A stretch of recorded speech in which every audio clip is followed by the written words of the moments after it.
El abuelo que escribía cartas sin destinatario fue encontrado por alguien que recordaba su letra cada viernes por la tarde. Sin falta, don Eliseo se sentaba en la banca de la plaza central con una libreta de hojas amarillas, un bolígrafo azul y un termo de café que rara vez tomaba. Nadie sabía su apellido, ni su edad exacta, pero todos lo conocían como el que escribe sin enviar, porque desde hacía años llenaba cuadernos enteros con cartas que nunca entregaba a nadie. A veces murmuraba mientras escribía, a veces reía solo, y a veces se le humedecían los ojos, pero nunca dejó de hacerlo. Cada carta comenzaba igual: querido tú que no estás, pero que sé que aún respiras en alguna parte. Y el resto eran páginas de historias, recuerdos entrecortados, frases que no parecían tener un tiempo fijo, como si hablara desde muchos pasados al mismo tiempo. Los niños decían que era un loco bonito, los adultos lo saludaban con la cabeza, y los turistas lo fotografiaban creyendo que era parte del encanto del pueblo. Nadie preguntaba, nadie leía, nadie imaginaba que en cada hoja había un pedazo de alguien más, de alguien perdido, de alguien que no debía desaparecer del todo. Una tarde, una joven llegó a la plaza. Se llamaba Dalia, venía de la ciudad, y llevaba en la mano un sobreviejo, arrugado, que había encontrado entre los libros de su abuela fallecida. No tenía remitente, solo una caligrafía temblorosa, pero firme, con tinta azul. La carta decía: perdón por no haber llegado aquel día. Me senté en la estación, con una flor seca en la mano, pero no tuve valor, no porque no te amara, sino porque me dolía más que me perdonaras. Dalia no entendía quién la había escrito, pero algo en la letra le era familiar, como una música que escuchó de niña, como un eco suave en una casa que ya no existe. Pasó frente a la banca donde don Eliseo escribía, y se detuvo, algo en su forma de sostener el bolígrafo, en cómo inclinaba el papel, en cómo su mano izquierda tocaba la hoja antes de escribir. Le hizo sentir algo extraño, como un déjà vu, pero profundo, como si esa imagen estuviera dentro de una foto antigua guardada en su memoria sin que supiera por qué. ¿Le puedo hacer una pregunta?, dijo Dalia con voz cautelosa. Eliseo levantó la mirada, y solo asintió. Ella sacó el sobre, lo extendió, y preguntó: ¿usted escribió esto? El viejo lo tomó, lo leyó sin prisa, y sin sorpresa, como si lo esperara. Solo dijo: esa carta era para alguien que no supe encontrar, pero me alegra que haya encontrado a alguien más. Dalia no entendía, pero algo en su pecho se estremeció, como si la tinta vieja hubiera viajado a través del tiempo solo para llegar a ese instante. ¿Para quién era?, preguntó. Eliseo sonrió, y respondió: no lo recuerdo con exactitud, porque con el tiempo empecé a escribir no para quien había sido, sino para quien pudiera comprender. Desde ese día, Dalia volvió cada viernes, no para preguntar, sino para leer. Eliseo le permitía elegir una carta al azar, y leerla en voz alta, como si desenterrara voces dormidas. Y con cada lectura, algo en ella se reconstruía, algo que no sabía que estaba roto, hasta que un viernes abrió una carta, y al leerla en voz alta, el aire cambió. Si un día lees esto con tu voz, entonces no fue en vano que te escribiera sin saber tu nombre, porque ahora sabrás que la historia que te dolía no era solo tuya. Dalia bajó la hoja, con las manos temblando, y preguntó en susurro: ¿cómo sabía?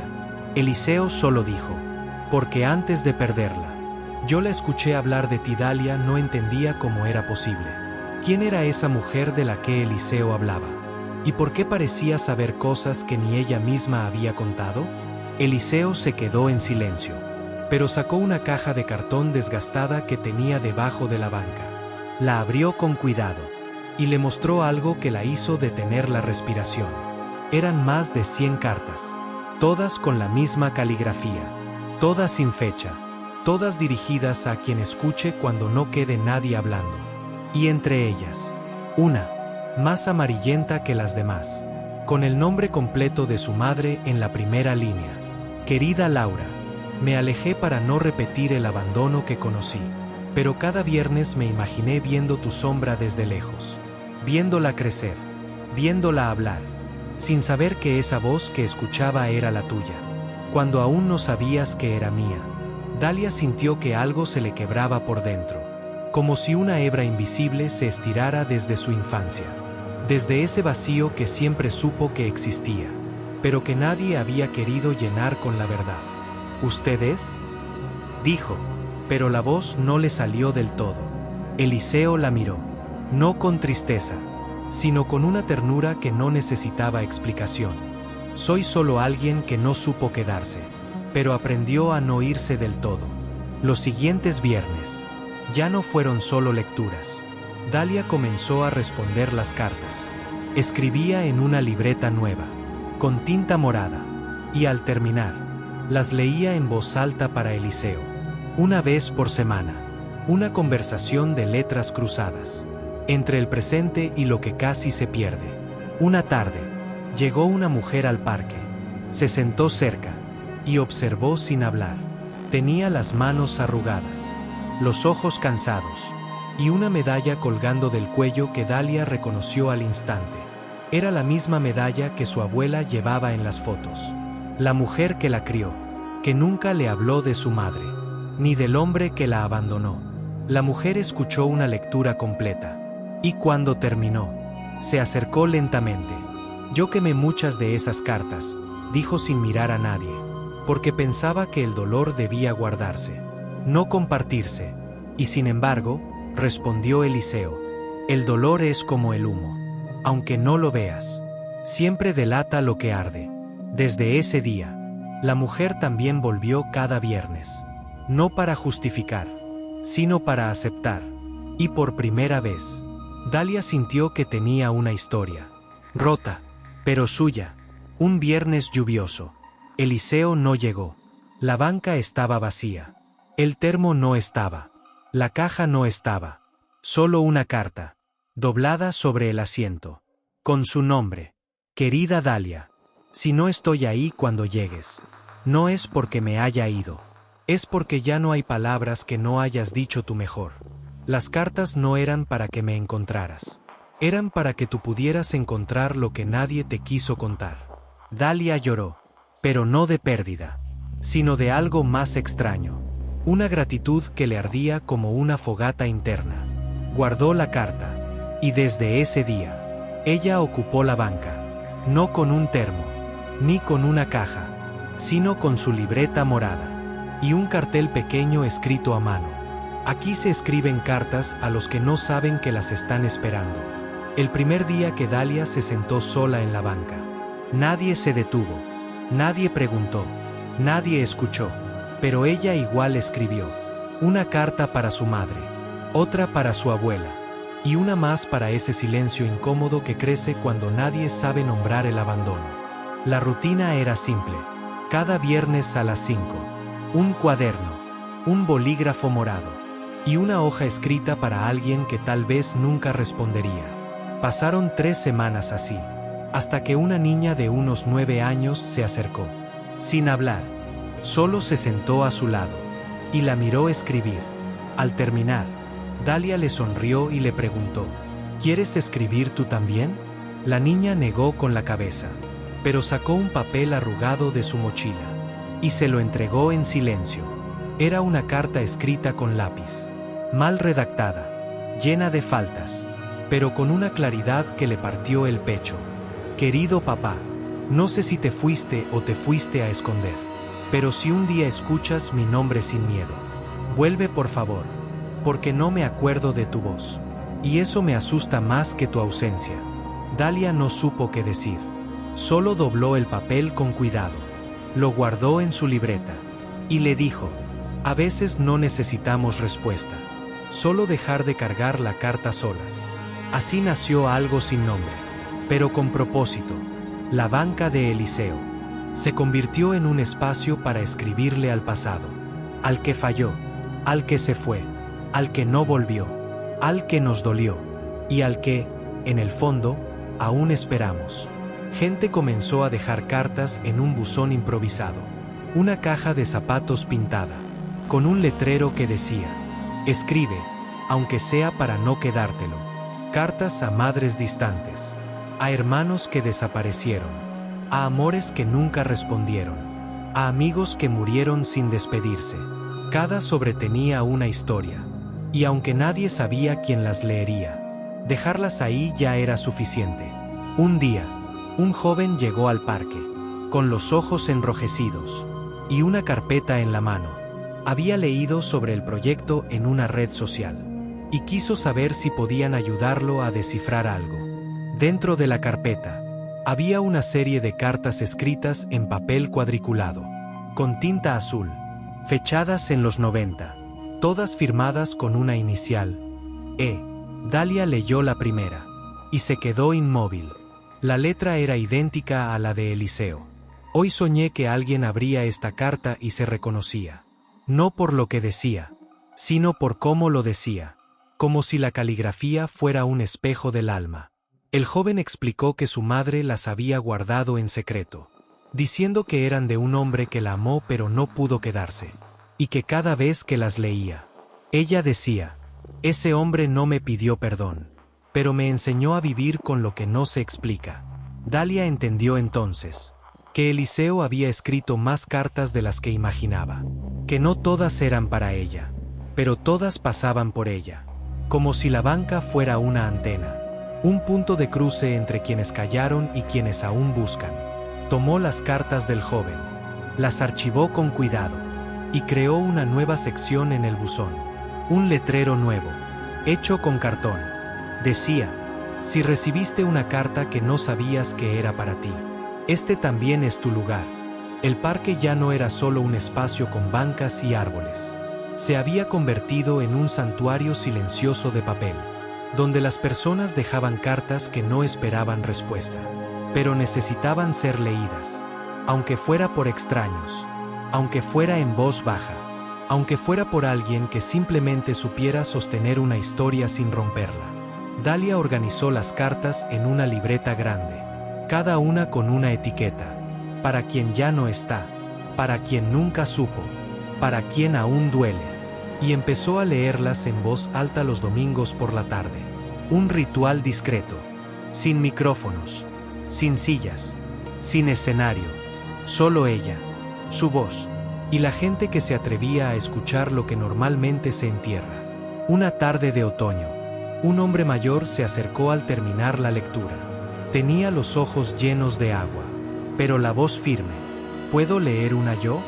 Dalia le pasó la hoja sin preguntar. Él la sostuvo con ambas manos, como si pesara, como si tuviera miedo de romperla. Y entonces leyó: no fui buen padre, ni siquiera fui suficiente, pero si algún día encuentras esta carta, sabrás que te pensé todos los días, incluso cuando no tenía valor para buscarte, y que cada vez que escuchaba tu nombre en el viento, quería correr hacia él, aunque no supiera por dónde empezar. Nadie aplaudió, nadie interrumpió, solo se hizo silencio. Ese silencio que no incomoda, sino que acomoda las grietas internas. Después de esa tarde, más personas quisieron leer, y otras más. Solo dejar su carta en el buzón, con sellos falsos, con nombres inventados, pero con verdades que pesaban más que cualquier identidad. Una mujer dejó una carta que decía: nunca dije que fui yo la que se fue, porque aprendí que a veces la que se va también se queda esperando que la llamen traidora, para al fin sentirse nombrada. Un adolescente escribió: te escribo desde un lugar donde aún no puedo hablar en voz alta, pero te prometo que cuando pueda, volveré y te diré que sobreviví.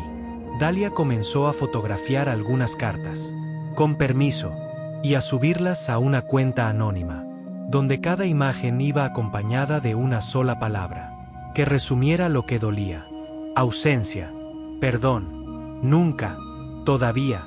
La cuenta creció. Gente de otros países comenzó a mandar cartas escaneadas, audios, notas de voz leyendo palabras que no se habían atrevido a decir a nadie más. Un día, una carta llegó por correo postal, desde una dirección sin remitente. pero con un timbre muy antiguo, como si hubiera sido enviada desde otro tiempo. La carta decía: yo también recibí una carta sin nombre hace 20 años. La guardé como quien guarda un talismán que no entiende.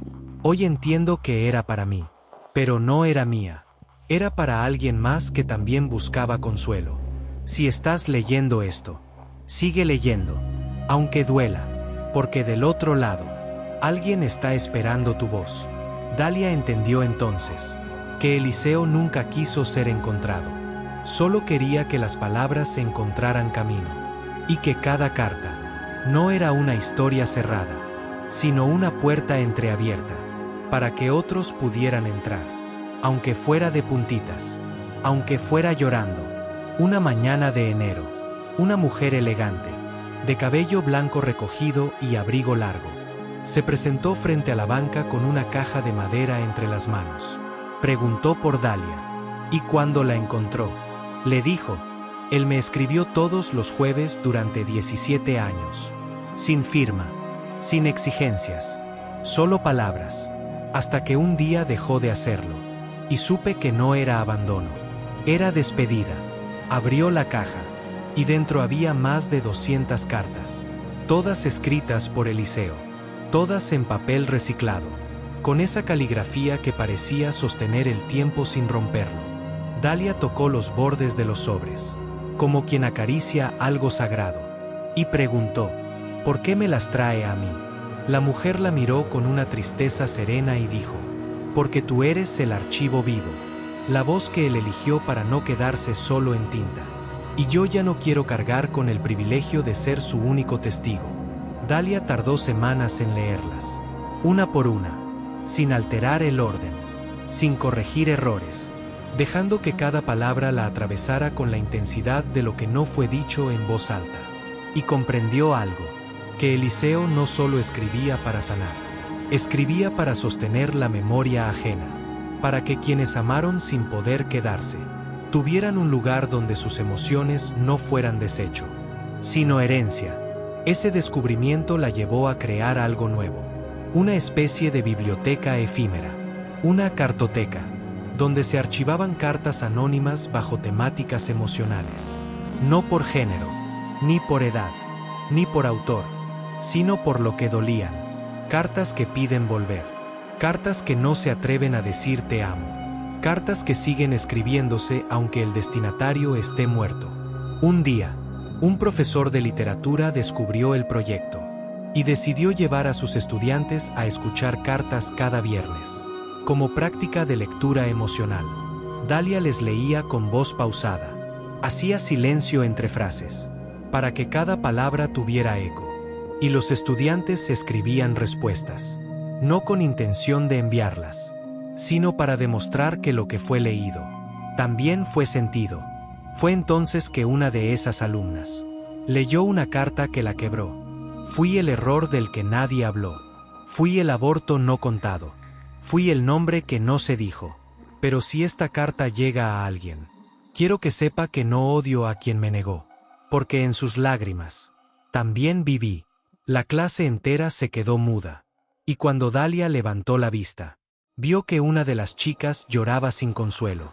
Salió del aula, y al volver, le entregó a Dalia una nota escrita a mano. Mi mamá me confesó que me iba a abortar, pero no pudo hacerlo, y yo cargué con la culpa de haber sido una decisión no tomada. Hasta hoy entendí que no soy solo un accidente, también soy una carta que sobrevivió. Esa carta se convirtió en símbolo, la pegaron en murales, la imprimieron en camisetas, y sin querer, Dalia se dio cuenta de que lo que había empezado como un simple acto de recordar, se había vuelto una revolución emocional silenciosa, una forma de sanar no desde el grito, sino desde la palabra escrita, la que no exige, la que no invade, la que simplemente se deja leer. El día que Dalia decidió cerrar la cartoteca, no fue por cansancio, ni por olvido, sino porque entendió que lo importante no era conservar las cartas, sino permitir que cumplieran su ciclo. Las personas comenzaron a llevárselas, a leerlas en voz alta en sus casas, a dejarlas en cementerios, a esconderlas en libros de bibliotecas públicas, o a enterrarlas bajo árboles que alguna vez presenciaron despedidas. Una mujer metió una carta en el cajón del vestido de novia de su hija. Un niño la pegó en la pared de su cuarto con la palabra mamá subrayada. Un hombre la dejó debajo del asiento del autobús que tomaba su padre todas las mañanas. Las cartas se volvieron raíces invisibles, migrantes emocionales, ecos en movimiento. El último día, Dalia dejó una carta suya, doblada sobre la banca donde todo empezó. Decía: a quien encuentre esto, tal vez no sepas mi nombre, pero seguro conoces este peso, ese nudo en la garganta que no sabe si es nostalgia o miedo. Yo también lo sentí, y al escribirlo, entendí que a veces la única forma de continuar es ponerle palabras al silencio, aunque no suenen lindas, aunque nadie las escuche, aunque no tengan respuesta, porque al final, escribir fue la única forma que encontré de quedarme, sin estorbarle al mundo. Semanas más tarde, una adolescente la encontró, leyó en voz baja, y lloró sin saber por qué. Luego sacó un papel, y escribió una respuesta. La dobló, y la dejó justo donde estaba la original. Así nació un nuevo ciclo, de cartas sin dueño, pero con destinatario. Años después, una fundación internacional dedicó un premio a proyectos de sanación colectiva, y entre los nominados apareció un nombre raro: cartas que no esperaban respuesta. El jurado pidió contactar a la creadora, pero nadie pudo encontrarla. Solo recibieron un paquete sin remitente, con una caja de madera, una pluma morada, y una sola hoja que decía: la autora no está, pero las cartas siguen escribiéndose. Y con eso es suficiente. En algunas ciudades han surgido buzones similares, lugares sin dirección, pero con sentido, donde la gente deja mensajes que no tienen a quién llamar, pero igual piden ser escuchados. Una niña dejó una nota que decía: mi papá nunca leyó nada de lo que escribí, pero esta carta es para mí, porque ya no quiero vivir esperando que alguien me vea. Un anciano escribió: perdí a todos, pero no a mi memoria. Así que escribo para que no se mueran otra vez. Y en una feria del libro en Buenos Aires, una joven vendía cuadernos reciclados, con portadas que decían: aquí puedes escribir lo que no sabes decir. Cuando le preguntaron quién le inspiró la idea, respondió: un abuelo que escribía cartas sin destinatario, pero que aún hoy nos sigue enseñando cómo se permanece, cuando ya no se está. Fin.